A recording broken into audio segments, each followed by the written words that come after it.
গৰীব দুখীয়া সৰ্বসাধাৰণ ৰাইজৰ নিষ্পেষিত লাঞ্ছিত বঞ্চিত হোৱা ৰাইজৰ হৈ কাম কৰাটো মোৰ এটা মানে ৰাজনীতিৰ এজেণ্ডা হয় আৰু লক্ষ্য উদ্দেশ্য হয়।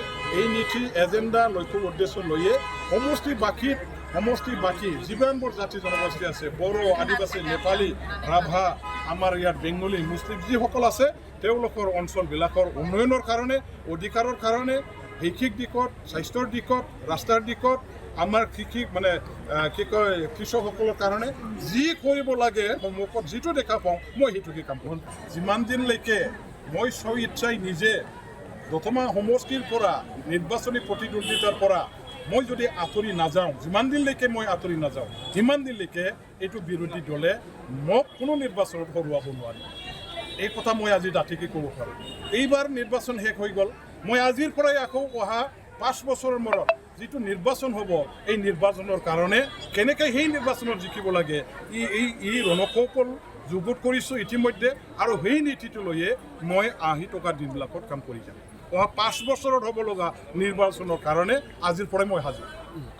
গোটেই ভাৰতবৰ্ষৰ ভাৰতীয় নাগৰিকবিলাকে যিমানবোৰ ভাৰতবৰ্ষৰ মাজত ৰাজ্য আছে, সেই ৰাজ্যবিলাকৰ বাসিন্দা আমাৰ ৰাইজে, ভাৰতীয় নাগৰিকবিলাকে পশ্চিমবংগত তৃণমূল কংগ্ৰেছৰ ৰাজত্ব, তৃণমূল কংগ্ৰেছৰ যিটো দুৰ্নীতি, অপশাসন, দমন নীতি, এইবিলাক মানে কেতিয়াও কোনেও সহ্য কৰিব পৰা নাছিল।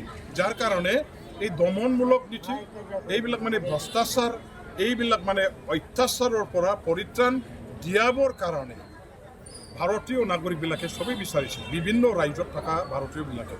আৰু পশ্চিমবংগৰ ৰাজ্যৰ মানুহবিলাকেতো নিজে ভুক্তভোগী। আৰু ইয়াৰ কাৰণে তৃণমূলৰ কবলৰ পৰা কেনেকৈ তেখেতসকলে মুক্তি পায়, কেনেকৈ মুক্ত হয়, ইয়াৰ কাৰণে এটা সুবিধা বিচাৰি আছিলে, সুযোগ বিচাৰি আছিলে।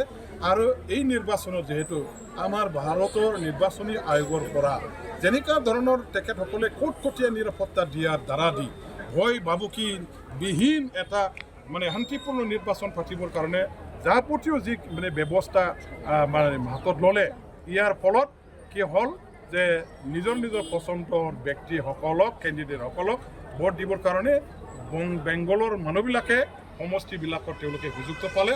আৰু এই ফ্ৰী এণ্ড ফেয়াৰ ইলেকশ্যন হোৱাৰ কাৰণে আজি মানে তৃণমূল কংগ্ৰেছ দিনা ধূলিচাত হৈ গ'ল। বিজেপি গভৰ্ণমেণ্টত আহিবলৈ সুবিধাটো পালে। যোৱা দিনবিলাকতো হ'লহেঁতেন, কিন্তু নিৰ্বাচনত ভোট দিবলৈ যাবই নোৱাৰে, গাঁৱত আবদ্ধ কৰি ৰাখে, ধমকি দিয়ে। আৰু তৃণমূলৰ মানে কৰ্মীসকলে নিজে তেখেতসকলে নিজৰ নামত ভোটটো তেওঁলোকে মাৰি পেলাই লৈ লয়। ইয়াৰ কাৰণেহে তেওঁলোকে যোৱা দিনবিলাকত এই শাসনৰ সুবিধাটো পাইছিলে। এতিয়াতো সেইটো নাই। ইয়াৰ কাৰণে